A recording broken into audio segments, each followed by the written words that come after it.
ગાંધીજીના માર્ગે આપણે યુવાનો ચાલી રહ્યા છે, તો પહેલા તો જોરદાર તાળીઓથી એમનું સ્વાગત કરીશું.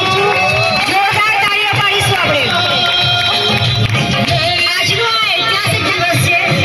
મહાત્મા ગાંધીજી ગજરાના આંગણે 21મી માર્ચે આવ્યા હતા અને યુવાનો પણ 21મી માર્ચે આવ્યા છે. અને આ ગાંધીજીનો સંદેશો છે આપણે ગામે ગામ લઈ જઈ રહ્યા છીએ. યુવાનોમાં પ્રેરણા, પ્રોત્સાહન અને શાંતિનું વાતાવરણ કરવા માટે આપણે યુવાનોએ જે હાથમાં કામ લીધી છે એના માટે બધાને ખૂબ ખૂબ અભિનંદન.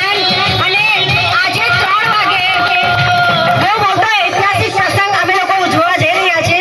બાપુજીએ, ગાંધી બાપુએ 21મી માર્ચ 4 વાગે ગજેરાની અંદર સભા કરી હતી. ત્યાં અમે લોકો આજે પ્રોગ્રામ કરી રહ્યા છે 3 થી 5. જો તમે રિટર્નમાં આવવાના હોય તો ચોક્કસ અહીંયા આગળ પધારજો. બહુ મોટું ફંક્શન છે, તમને બધાને આમંત્રણ છે. જય હિન્દ, જય ભારત. આજનો દિવસ એટલે ખૂબ જ સુંદર અને સરસ દિવસ. કેમ કે 20મી માર્ચના રોજ ગાંધી બાપુ કારણીમાં આવ્યા, ત્યારબાદ 21 તારીખના રોજ ગાંધી બાપુ આગળ જવા રવાના થયા. ત્યાં રસ્તામાં આપણું ગામ એટલે કે ગજેરા ગામ, આજે ગજેરા ગામે આપણે આવી પહોંચ્યા છે. ત્યારે આપણું સ્વાગત માટે આશાપી ફાઉન્ડેશનના અસ્મિતાબેન શાહ તેમજ સરદારભાઈ ગોહિલ આપનું સ્વાગત કર્યું. એ બદલ તેમનો ખૂબ ખૂબ આભાર, ધન્યવાદ, થેન્ક યુ.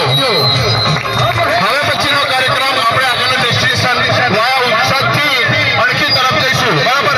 આપણું અણખી 11:30 વાગે પહોંચવાનું છે. આપણું ત્યાં પણ સ્વાગત છે. બરાબર? ભારત માતા કી, ભારત માતા કી, ભારત માતા કી. વંદે વંદે વંદે. ગાંધીજી ગાંધીજી ગાંધીજી ગાંધીજી. ફરી એકવાર આશાપી ફાઉન્ડેશનના તમામ સદસ્ય, તમામ અધિકારીઓ આપણું સ્વાગત કર્યું. એ બદલ ખૂબ ખૂબ આભાર, ધન્યવાદ. આપણે અહીંયા ગજેરા હાઈસ્કૂલમાં જે સમસાવાળા છે બેન ત્યાં ગઈ બધા છોકરાઓ નાસ્તો કરીને પછી આગળ વધીશું. નાસ્તો કર્યા પછી કોઈ જગ્યાએ રોકાણ કરવાનું નથી. સીધો અણખી આપણું સ્ટોપ રહેશે. અને હાઈવે પર ખાસ સૂચના કે જ્યાં છોકરાઓ એકબીજાને સાયકલ અથાડો છો એ હાઈવે પર એવું ના કરતા, કારણ કે એ હાઈવે પર મોટા સાધનો આવે, કોઈને માનહાની ઈજા થાય બગા તો આપણને નુકસાન છે આપણું. એટલે બધા હાઈવે પર બબ્બેની લાઈન કરીને શાંતિથી એકબીજાને સાયકલ ચલાવો છો.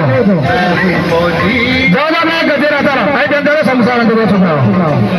ચાલો બેન, ચાલો સદા. બસ આ લોકોનું સ્વાગત છે.